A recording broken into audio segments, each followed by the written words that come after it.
آج علامہ اقبال کی سالگرہ کا دن ہے اور میں علامہ اقبال کے فلسفے کے ایک صرف پہلو پہ بات کرنا چاہتا ہوں، کیونکہ ان کا فلسفہ تو ایک سمندر ہے، اس کے اوپر کئی پہلوؤں کے اوپر آپ بات کر سکتے ہیں، لیکن جس پہلو پہ میں بات کرنا چاہتا ہوں وہ ہے شاہین، اقبال کا شاہین۔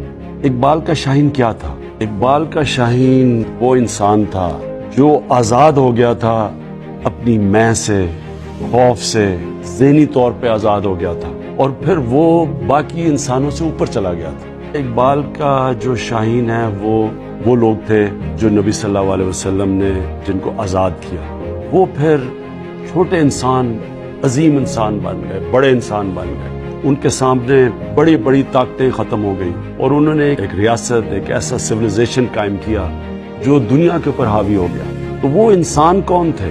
وہ انسان وہ تھے جن کو اقبال شاہین کہتے ہیں، جن کی سوچ بڑی ہو گئی، اپنے اندر سے باہر نکل گئے، جو انسانیت کا سوچنا شروع ہو گئے، انہوں نے اپنی خوف کی زنجیریں توڑ دی، بے خوف ہو گئے۔